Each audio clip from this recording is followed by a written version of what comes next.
পানি উন্নয়ন বোর্ড থেকে কোনো ধরনের। আসসালামু আলাইকুম প্রিয় দেশবাসী, যে যেখান থেকে দেখছেন, আমরা একটি ভয়াবহ অবস্থা থেকেই আপনাদের সাথে সংযুক্ত হয়েছি। এখানে আসলে দাঁড়ানো অনেকটা রিস্ক। এই পাহাড়টা কিন্তু প্রতি মিনিটেই ভাঙছে, তারপরে খুব কাছ থেকে দেখানোর চেষ্টা করছি কি পরিমাণ ভাঙছে। প্রায় 200 হাতের মতন পাহাড়ের মতন গতি নিয়ে মনে হচ্ছে পানি যাচ্ছে, এবং পানিটি ঢুকছে প্রায় 20,000 মানুষ যে বসবাস করে 13টি গ্রাম, সেই গ্রামে। তো 20,000-এরও বেশি মানুষ এই পুরো সাইডটায় বসবাস করে, যাদের অবস্থা খুবই খারাপ।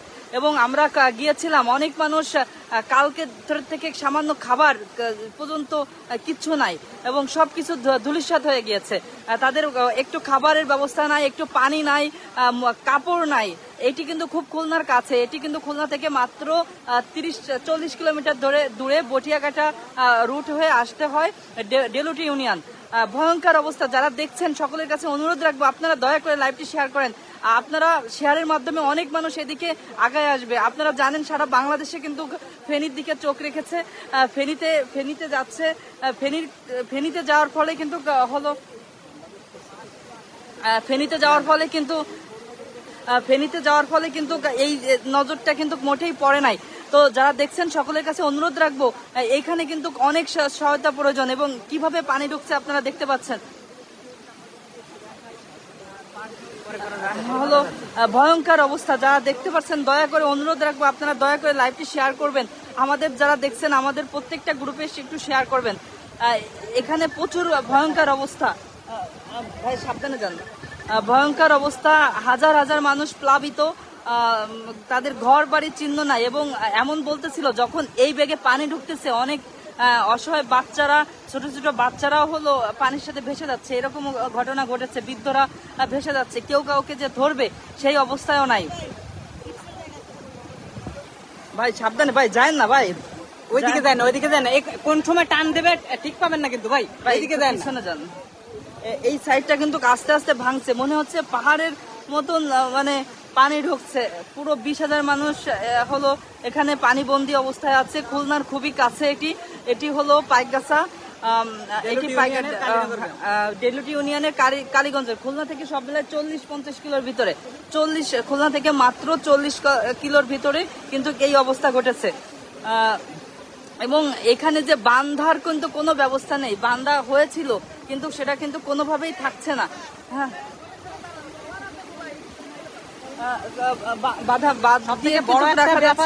এই পানি এখন ঢুকছে আস্তে আস্তে, যখন নদীর পানির সাথে সমতা হবে, তখন কিন্তু এই গ্রামটা পুরোটাই একেবারে পানির তলে তলিয়ে যাবে। এবং যখন ভাটার টান পড়বে, এই পানি যে গতিতে ঢুকছে, এর থেকে কয়েক গুণ বেশি গতিতে আবার যখন পানি বেরিয়ে যাবে, তখন এই ভাঙায় এখন যতটুকু দেখছেন, হয়তো এখন 80 থেকে 100 হাত আছে ভাঙা, কিন্তু এটা কিন্তু আবার তখন দ্বিগুণ পরিমাণে হয়ে যাবে। কেননা যখন পানি বেরিয়ে যাবে, তখন কিন্তু এই রাস্তাটাকে একেবারে মুখে করে নিয়ে সাইডে ভাঙতে ভাঙতে একেবারে বেরিয়ে যাবে। তখন তার মানে পানিটা কিন্তু আপনার ভাঙায় এখন যদি দেখে থাকেন 100 হাত, এরপরে যখন ভাটার সময় বেরিয়ে যাবে, তখন কিন্তু 150 হাতের বেশি কিন্তু এই ভাঙা হয়ে যাবে। কেননা এই ভাঙন কুলের অভিজ্ঞতা আমাদের আছে, আমার আছে। আমি এই ভাঙন বিষয়টা বহুবার চোখের সামনে দেখেছি। কেননা 2009 সালে যখন আয়লা হয়েছিল, সেই আয়লার পরিস্থিতিতে আমি দেখেছিলাম। কেননা আমার নিজের গ্রাম কিন্তু পাক্কা 2 থেকে 2.5 বছর পানির নিচে ডুবেছিল।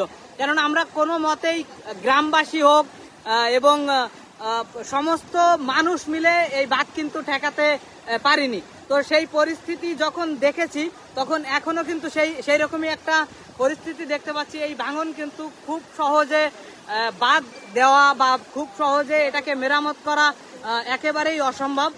যদিও গ্রামের মানুষ, এলাকাবাসী স্বেচ্ছাশ্রম দিচ্ছে, তাদের পকেট থেকে টাকা পয়সা তুলে বাঁশ কাঠ এগুলো কিনছে, তাদের মতো করে চেষ্টা করছে। কিন্তু এটা সরকারিভাবে যদি কোনো উদ্যোগ নেওয়া হয়, তাহলে কিন্তু এই বাঁধ দেওয়া কিন্তু একেবারেই সম্ভব না। কেননা এটা বড় একটা বিষয় হলো, আমাদের বাঁধের পাশাপাশি আমাদের এখানে কিন্তু বলতেছিল প্রায় 20,000 মানুষ কিন্তু অনাহারে আছে।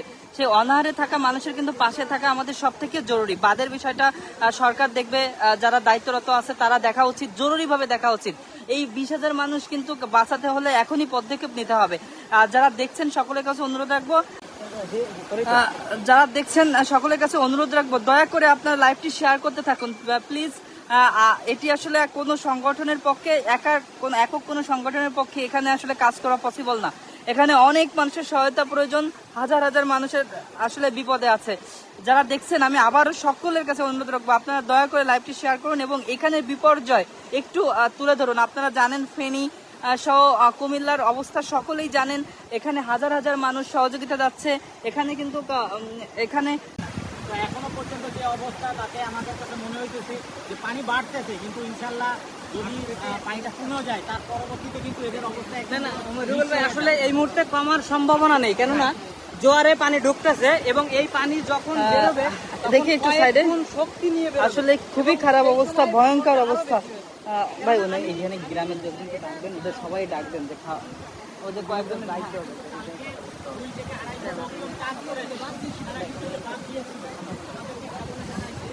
তো যারা দেখতে পাচ্ছেন দয়া করে লাইভটি শেয়ার করবেন, খুবই ভয়ঙ্কর অবস্থা।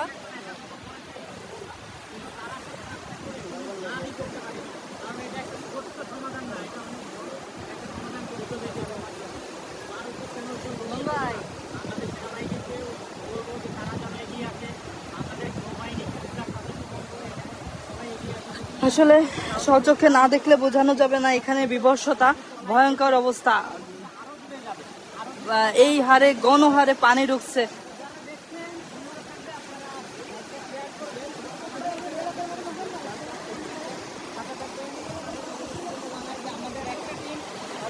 এই ভাঙাটা হলো, এই ভাঙাটা বেড়ে যাবে বলতেছিল।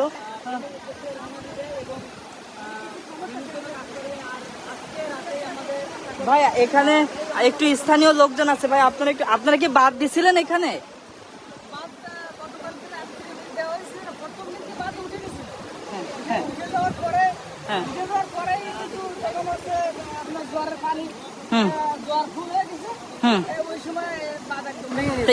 এর পরবর্তীতে তো মানে ভাঙা আরো কঠিন, মানে বাধা তো আরো কঠিন হয়ে যাবে, তাই না? অবশ্যই গতকালকেও বাদ ভেঙেছিল, ওই 2-100 মিটারে বাদ বাঁধার পরে রাত্রে আবার ভেঙে নিয়ে গেছে। আর আজকে আংশিক কাজ হয়েছিল, তত নাই, সে মাটি সব পানিতে, জলের পানিতে সব প্লাবিত হয়ে গেছে।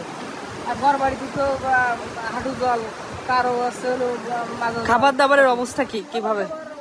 কেউ ধরেন রান্না বান্না সকালে করেছিল, আর কেউ অনেকেই করতে পারেনি, যাদের রান্নাঘরটা নষ্ট হয়ে গেছে, শুকনো খাবার টাবার খাইছে এইভাবে আর কি।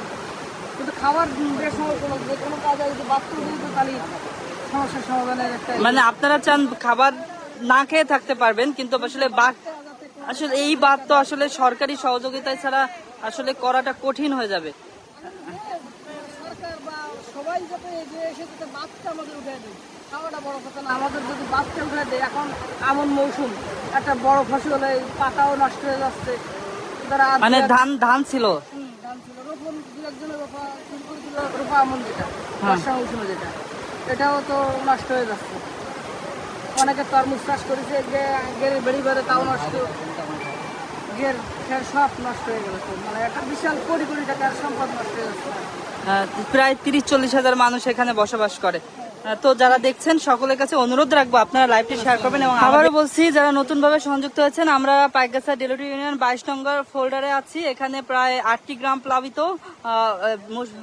13টি গ্রাম প্লাবিত, প্রায় 30 হাজার মানুষ আক্রান্ত, এফেক্টেড।